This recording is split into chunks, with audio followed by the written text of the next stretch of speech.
Yuki Tsunoda is one of 18 Japanese drivers in the history of Formula One.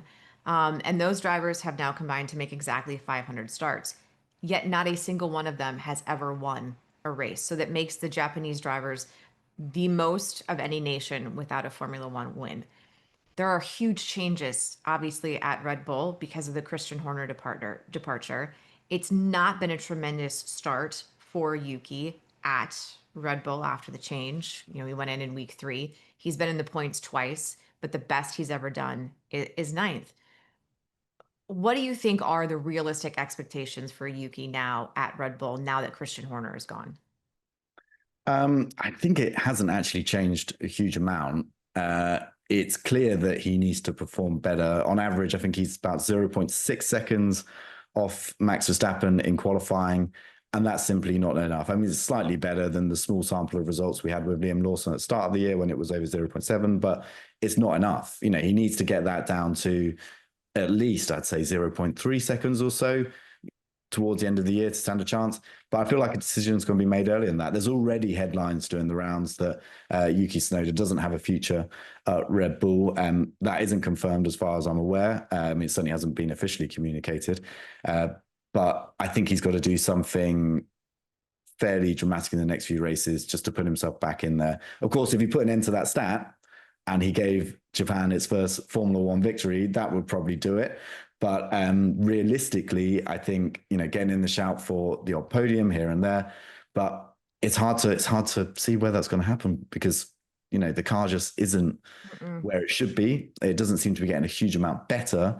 And with the change that's happened at Red Bull as well, you feel like it's not the stability that maybe he needs to push himself up. But hey, it's now or never. He's got to do something. He's got to do something, but also you never know. Like we talked about the weird conditions at Silverstone. Like you never know what's going to happen in terms of weather along the way. If there is a weird race weekend where there's some weird strategy or something happens, you do get the occasional race where somebody ends up on the podium. I don't want to take anything away from Nico Hulkenberg, but there was a reason why he had never had a podium and then he ended up on the podium a few weeks ago. So there's always the opportunity for that to happen. Like it's sort of like the any given Sunday perspective. It's like this is why they actually race, because any given Sunday anything could happen. I always root for the chaos. So I totally agree with you.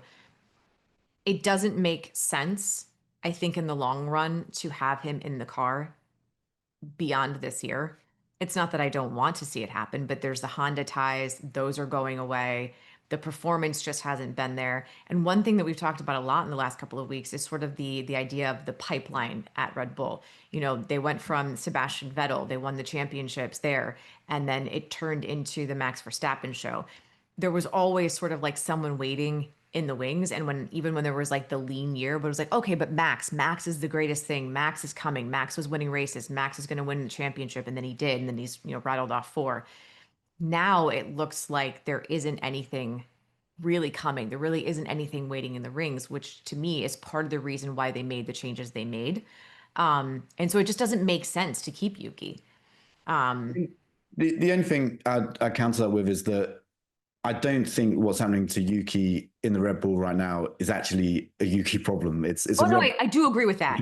Because we've seen that for so many teammates of Max, Yes. how difficult it is to live on his level. So I'm inclined to think that you do keep Yuki. If it was me making the decision, I don't think this is what will happen, but I do think if I was making a decision, I'd want to keep Yuki just to have that bit of consistency and also to see whether next year, if they have a car that is more suitable to both drivers, of course, complete regulation reset, you'll have a better benchmark. Whereas if you put Hadjar in there, you won't really know. You're thinking, well, is it Hadjar that's made the difference, or is it that we've actually got a car that's better balanced? Or if Hadjar's miles off, you're like, well, is it because he's still too young? Have we burnt through another driver?